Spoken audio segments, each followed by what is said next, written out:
In the beginning, before the world knew pain, suffering, or toil, God created a paradise, a garden so breathtaking, so full of life, that every creature dwelled in perfect harmony. This was Eden, a place of pure beauty, where rivers flowed with crystal waters, trees bore the richest fruits, and the sun cast a golden glow upon all creation. In this paradise, God formed man from the dust of the ground and breathed life into him. His name was Adam, and he was given dominion over the garden to tend to its beauty and enjoy its abundance. Every beast of the land and bird of the sky was brought before him, and Adam named them one by one. Yet among all creation, there was no true companion for him. Seeing this, God caused Adam to fall into a deep sleep, and from his side, he fashioned woman, a partner, a helper, a perfect reflection of his divine design. When Adam awoke, he saw her and knew she was meant to walk beside him. He named her Eve, for she would be the mother of all the living. Together, Adam and Eve lived in harmony, free from sorrow, free from pain. The garden provided everything they needed, its trees heavy with fruit, its rivers cool and refreshing. In the midst of Eden stood two sacred trees, the tree of life and the tree of the knowledge of good and evil. God had given them freedom beyond measure, with only one command, one warning.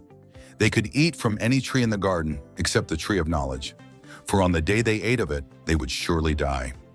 Time passed in peace. The animals roamed without fear. The sky remained clear and bright, and Adam and Eve walked with God, knowing only joy and innocence. But one day, a shadow slithered among the branches of the forbidden tree. The serpent, cunning and deceitful, whispered words of doubt, sowing temptation in Eve's heart.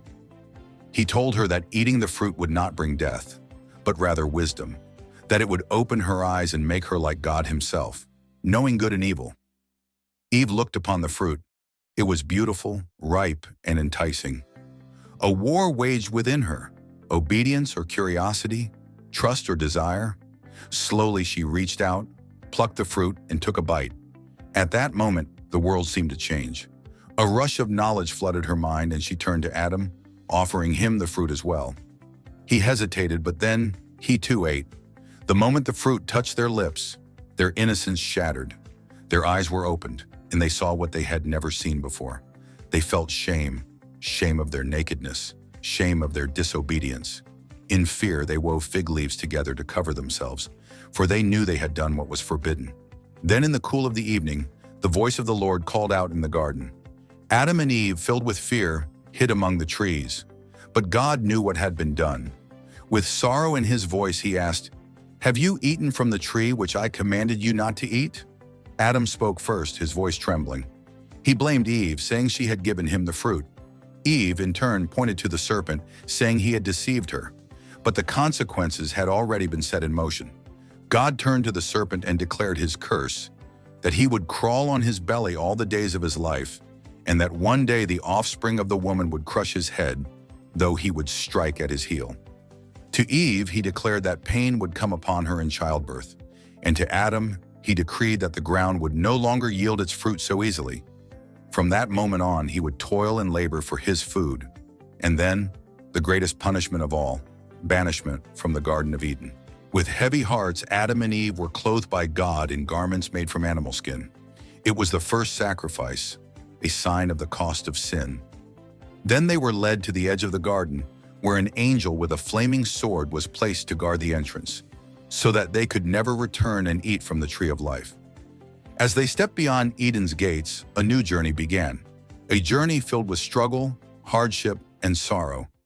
But even in their exile, God's love remained. A promise was whispered in the midst of their punishment, that one day a Savior would come to restore what was lost. Thank you for watching this retelling of the story of Adam and Eve. If you enjoyed this video, please like, comment, and subscribe to Bible Tales in Motion. Your support helps us bring more animated Bible stories to life. Let us know in the comments, what lessons stood out to you the most? We'd love to hear your thoughts. See you in the next video.